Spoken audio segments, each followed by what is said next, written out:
Welcome back to our reading of Moby-Dick by Herman Melville. Today, we continue with Chapter 14, Nantucket. If you're enjoying this literary journey, please give this video a like, subscribe to the channel, and turn on notifications so you never miss the next chapter. Now, sit back, relax, and let's begin Chapter 14, Nantucket. Nothing more happened on the passage worthy the mentioning, so after a fine run, we safely arrived in Nantucket. Nantucket! Take out your map and look at it. See what a real corner of the world it occupies, how it stands there, away offshore, more lonely than the Eddystone Lighthouse. Look at it, a mere hillock, an elbow of sand, all beach without a background. There is more sand there than you would use in 20 years as a substitute for blotting paper.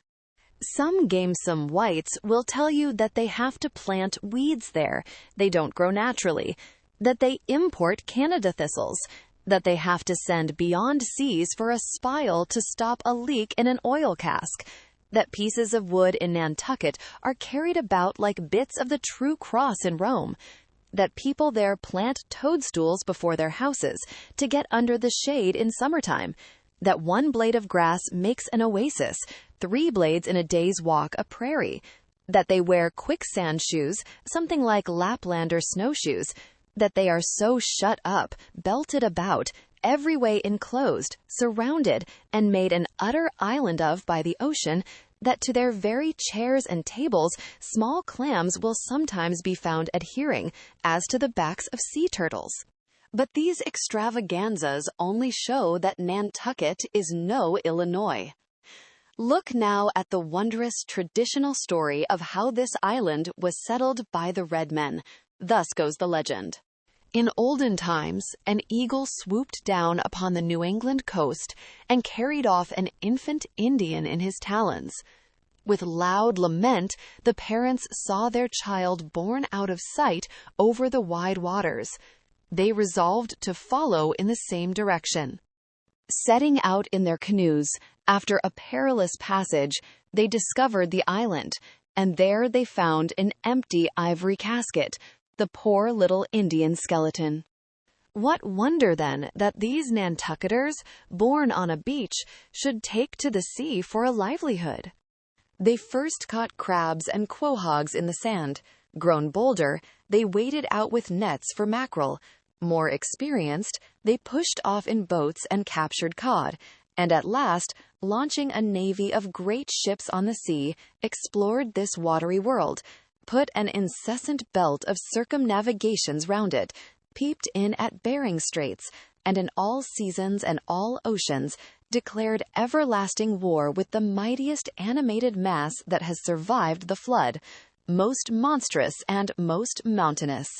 That Himalayan, salt sea mastodon, clothed with such portentousness of unconscious power, that his very panics are more to be dreaded than his most fearless and malicious assaults. And thus have these naked Nantucketers, these sea hermits, issuing from their ant-hill in the sea, overrun and conquered the watery world like so many Alexanders, parceling out among them the Atlantic, Pacific, and Indian Oceans, as the 3 pirate powers did Poland. Let America add Mexico to Texas, and pile Cuba upon Canada. Let the English overswarm all India, and hang out their blazing banner from the sun. 2/3 of this terraqueous globe are the Nantucketers. For the sea is his, he owns it, as emperors own empires, other seamen having but a right of way through it. Merchant ships are but extension bridges, armed ones but floating forts. Even pirates and privateers, though following the sea as highwaymen the road, they but plunder other ships, other fragments of the land like themselves, without seeking to draw their living from the bottomless deep itself. The Nantucketer, he alone resides and riots on the sea. He alone, in Bible language, goes down to it in ships, to and fro plowing it as his own special plantation. There is his home. There lies his business, which a Noah's flood would not interrupt, though it overwhelmed all the millions in China. He lives on the sea, as prairie cocks in the prairie. He hides among the waves. He climbs them as chamois hunters climb the Alps.